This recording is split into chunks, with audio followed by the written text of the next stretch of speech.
जब शिक्षा हक से हटकर सौदा बन जाए, जब ज्ञान के मंदिर मुनाफे के बाजार बन जाएं, तब जरूरत है सच्चाई को उसके पूरे कड़वेपन के साथ जनता के सामने रखने की। आज हम आपको भारत की शिक्षा व्यवस्था के उस काले सच से रूबरू कराने जा रहे हैं जिसे देखकर आप चौंकेंगे नहीं बल्कि सोच में पड़ जाएंगे। सवाल ये नहीं कि स्कूलों में क्या पढ़ाया जा रहा है, सवाल ये है कि शिक्षा अब किसे मिल रही है और कितने में मिल रही है। जिस देश में 25 करोड़ से ज़्यादा बच्चे स्कूल जाते हैं, वहाँ पर शिक्षा आज एक अधिकार नहीं, एक आर्थिक बोझ बन चुकी है। सरकारी स्कूल भरोसे के बाहर हैं और प्राइवेट स्कूल आम आदमी की पहुँच से दूर। फीस हर साल 10 से 20% तक बढ़ती है, डोनेशन लाखों में मांगा जाता है और शिक्षा माफिया अब ब्लैक मनी के सबसे सुरक्षित ठिकानों में से एक बन चुके हैं। नमस्कार दोस्तों, स्वागत है आप सभी का राष्ट्र की रौनक चैनल पर। आज हम उस मुद्दे पर बात करने वाले हैं जो सीधे हमारे बच्चों के भविष्य से जुड़ा है। आज भारत में शिक्षा एक बाजार बनती जा रही है जहां प्राइवेट स्कूलों की मनमानी फीस हर साल 10 से 15% तक बढ़ रही है। आप लाखों रुपए पानी की तरह बहाते हैं, लेकिन क्या मिलता है? अक्सर 10 से 15 हजार की नौकरी, या शायद वो भी नहीं। ये निवेश है या फिर अभिभावकों के साथ एक बड़ा मजाक? क्या शिक्षा सिर्फ अमीरों का स्टेटस सिंबल बन चुकी है? आज से 125 साल पहले डॉक्टर भीमराव अंबेडकर को जाति के नाम पर स्कूल में जमीन पर बैठाया गया था। आज लाखों बच्चे स्कूल के दरवाजे के बाहर खड़े हैं, लेकिन वजह जाति नहीं बल्कि फीस की ऊंची दीवारें हैं। शिक्षा जो हमारे संविधान में हर बच्चे का हक है, वो आज अमीरों का स्टेटस सिंबल बन चुकी है। जी हाँ, 25 करोड़ से ज़्यादा बच्चे स्कूल जाते हैं और अगर हर परिवार में 4 सदस्य भी माने तो ये मुद्दा लगभग 100 करोड़ भारतीयों की धड़कन से जुड़ा है। मिडिल क्लास की कमर तोड़ फीस और शॉपिंग मॉल बनते हैं स्कूल। जी हाँ, प्राइवेट स्कूलों की फीस ने मिडिल क्लास की कमर तोड़ दी है। एक जूनियर इंजीनियर की साल भर की तनख्वाह 1 साल की स्कूल फीस में खत्म हो सकती है। वहीं गरीब परिवारों के बच्चों के लिए बड़े स्कूलों में पढ़ना तो जैसे एक सपना ही रह गया है। आज के प्राइवेट स्कूल किसी शॉपिंग मॉल से कम नहीं है। जितनी ज़्यादा ब्रांडिंग है, उतना ज़्यादा आकर्षण का केंद्र है। दाखिला बच्चे की काबिलियत पर नहीं बल्कि पिता की सैलरी स्लिप पर टिका है। स्कूल अब ज्ञान के मंदिर नहीं बल्कि मुनाफे कमाने वाली मशीनें बन गए हैं। क्या ये शिक्षा है या संगठित लूट? जब आप सालाना 2 से 2.5 लाख रुपए फीस भरते हैं और उसके बाद बच्चे को 15 से 20 हजार की नौकरी मिलती है, तो क्या ये निवेश है या सिर्फ धोखा? एक बड़ा सवाल जो कोई नहीं पूछता, जब हमारे नेता अपने बच्चों को सरकारी स्कूलों में नहीं पढ़ाते तो आम आदमी कैसे सरकारी स्कूलों पर भरोसा करे? वहीं जब शिक्षा 1.75 लाख करोड़ रुपए का उद्योग बन जाए, तो क्या ये बच्चों के भविष्य को संवारना है या खुला कारोबार? संविधान का राइट टू एजुकेशन क्या आज सिर्फ कागजी मजाक बनकर रह गया है? ये वो आग है जो आज लाखों गरीब बच्चों के सपनों को निगल रही है, जो डॉक्टर, इंजीनियर या वैज्ञानिक बनना चाहते हैं, लेकिन सिर्फ इसलिए पीछे रह जाते हैं क्योंकि वो गरीब घर में पैदा हुए हैं। अफसोस के साथ कहना पड़ रहा है कि आज भी राजा का बेटा राजा बन रहा है और गरीब का बेटा गरीब ही रह जाता है। प्राइवेट स्कूलों की मनमानी सिर्फ फीस तक सीमित नहीं है।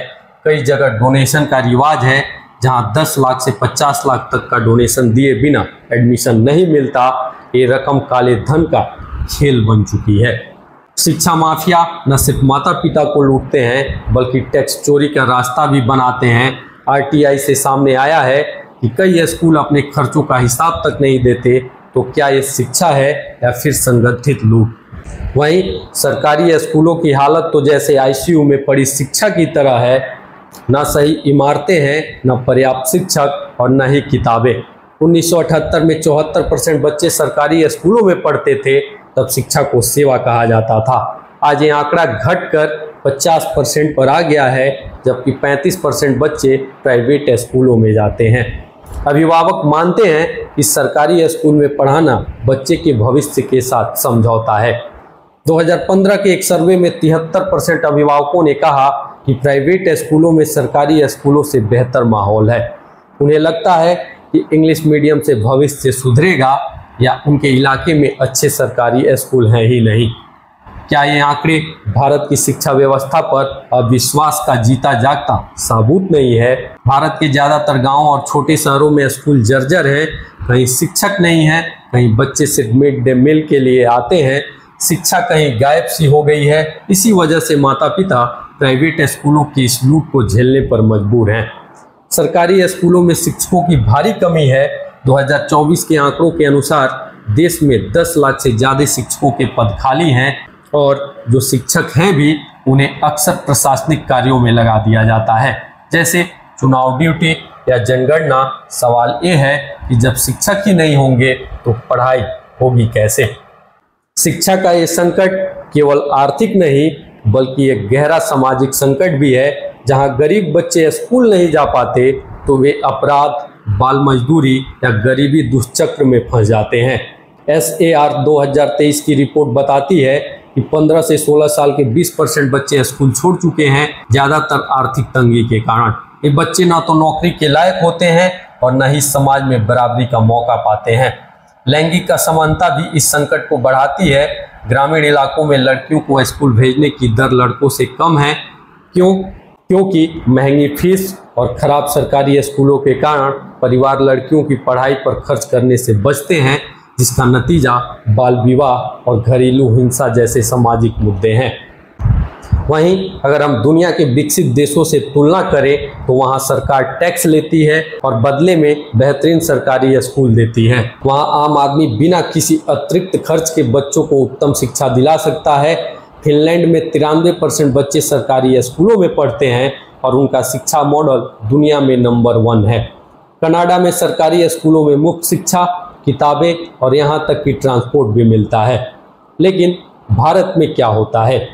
आप टैक्स दीजिए, फिर प्राइवेट स्कूल में फीस दीजिए, यूनिफॉर्म का पैसा दीजिए, ट्रांसपोर्ट का अलग से खर्च उठाइए और उसके अलावा 75 तरह की एक्स्ट्रा एक्टिविटीज़ के नाम पर होने वाला खर्च अलग है।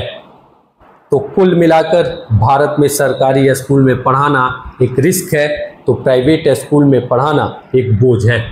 भारत सरकार शिक्षा पर अपनी GDP का सिर्फ 3% खर्च करती है, जबकि यूनेस्को 6% खर्च करने की सलाह देता है। नतीजा आपके सामने है। क्या सिर्फ शिक्षा अमीरों की जागीर है? एक सवाल जो हर आम इंसान को पूछना चाहिए वो ये है कि हम टैक्स क्यों देते हैं? जब हमें अपने बच्चों को प्राइवेट स्कूल में पढ़ाना पड़ता है, हम टैक्स इसलिए देते हैं ताकि सरकार बेहतर सुविधाएं दे, सरकारी स्कूल उच्च स्तर की शिक्षा दे। लेकिन आज भी लोग प्राइवेट स्कूल क्यों चुन रहे हैं? क्योंकि सरकारी स्कूलों से भरोसा टूट चुका है। हमें समझना होगा कि शिक्षा व्यापार नहीं बल्कि हर बच्चे का हक है और इसे एक हक की तरह ही लागू किया जाना चाहिए। जब तक हम इस विषय पर सवाल नहीं उठाएंगे कोई जवाब नहीं देगा। हमें पूछना पड़ेगा कि क्या हम अपने बच्चों को भी स्कूल की दहलीज पर वैसे ही खड़ा छोड़ देंगे जैसे सदियों पहले अम्बेडकर साहब खड़े थे। उस वक्त लड़ाई जाति की थी, आई लड़ाई फीस की है या उससे भी आगे सपनों की है। क्योंकि शिक्षा हमारे संविधान की आत्मा में है। अगर हम नहीं जागे, अब नहीं लड़े तो अगली पीढ़ी जवाब मांगने लायक नहीं बचेगी। हमें समझना होगा कि शिक्षा हक है, ये कोई सौदा नहीं। तो आइए राष्ट्र की रौनक की आवाज़ में हमारे साथ इस आवाज़ को बुलंद कीजिए और अपने बच्चों के भविष्य को सुरक्षित और सुनिश्चित कीजिए। तो फिलहाल के लिए इस वीडियो में इतना ही। अगर वीडियो पसंद आया हो तो वीडियो को लाइक करें, शेयर करें और साथ ही राष्ट्र की रौनक चैनल को सब्सक्राइब करना ना भूलें। मिलते हैं अगले वीडियो में, तब तक के लिए धन्यवाद। जय हिंद, जय भारत।